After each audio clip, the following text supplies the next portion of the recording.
Hello everyone. Today's topic is knowledge and decision making. Even though these topics have been addressed in many ways through self-help books or in different topics in psychology or even business, but what I want to talk about is the dynamic between these concepts, which not only connect with each other but with also other concepts like conviction, self-confidence, and indecision, doubt, skepticism. And we all make decisions every day. Some are trivial, like what we want to eat for breakfast, and some are more important, like what we want to study in order to have a certain career or a job. There is more than one thing that happens when we make such decision. In our psyche, if we take what we wanted to eat for breakfast, we're more likely to choose something we actually like to eat. And we may experience doubt if when we're choosing what to eat, if we think we're a bit overweight, we may choose something less with less calories or something more healthier, or we even couldn't care less about the calories, so we eat anyway what we want to eat. Or we even may eat something and may feel guilty later. So as you see, that just the simple decision of a breakfast has all these emotions and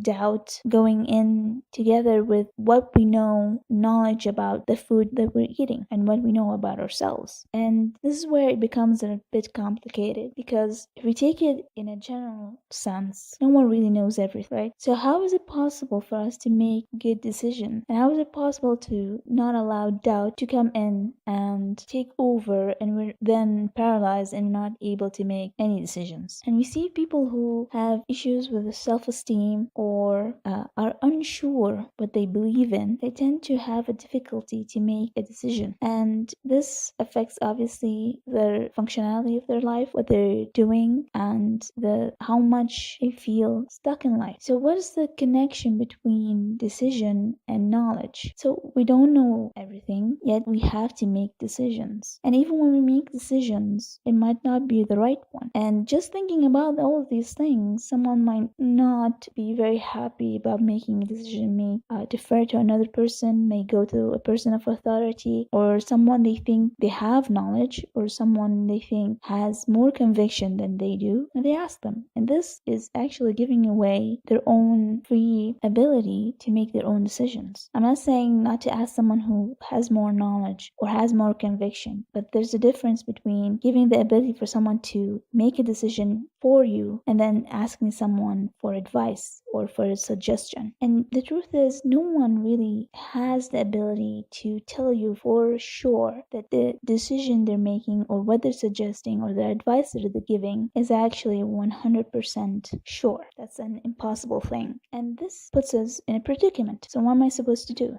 Decision making is like the ebb and flow of waves. There's always movement. There's in one direction. The direction is back and forth. And within the psyche, this back and forth movement is between the external and the internal. And by that I mean the external, which is what happens outside of the self, and the internal, what happens within the self. And because of this dynamic, we have to realize as people that our knowledge is not only limited, but it doesn't end there. It can always learn more. And at the same time, our decision making does not end. Our decisions can be followed by other decisions. So in this dynamic, we understand that whatever decision we make, we're basing it on the knowledge we have now, or the knowledge we sought at the moment, whether it be from the external, we did some research or asked somebody, or we made a decision on our own from our own knowledge base. But just depending on the external or the internal stops that flow. Whenever we need to make a decision, and someone might say, well, how is it possible that you're gonna think about all that just to make one simple decision? You already do that. Just like I gave an example of the breakfast. It's being aware of that dynamic, that at any time I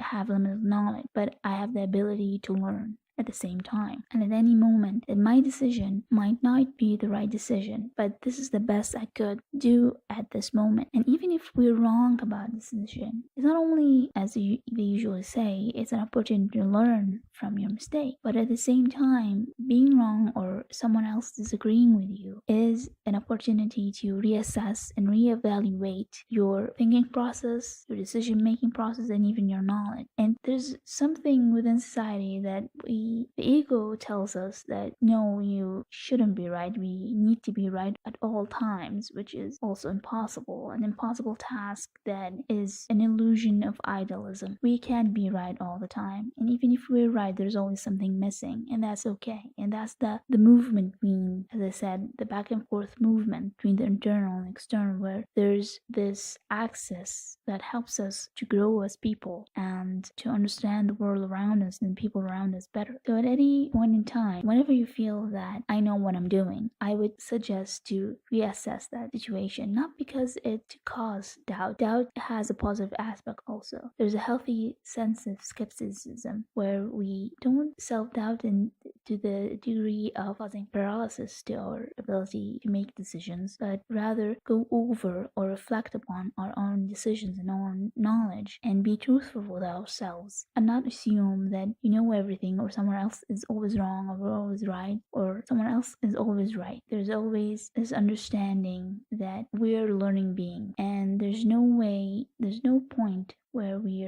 say, well, it's over, I know everything, there's nothing more to learn. And believe me, people think that, well, that's really a very intuitive thing. I mean, that's a common sense thing. Of course, no one knows everything. But really, when you actually talk to them or interact with them, they insist on being right. They think they have all the knowledge. And that's just ego not wanting to admit to itself that they don't live in some type of false ideal. And when a person becomes aware that they are an ever-changing person or ever-changing knowledge, they're an ever-changing ability, and that growth is continuous at all times, then feeling stuck is much less likely to happen, and disagreements, even that are of the negative kind and not the kind where it helps you grow, become less, because you're not really just holding on to some idea of this thought of I'm always right and I know it all. And it helps us continue on with our life journey in a much smoother manner. Until next time, thank you for listening.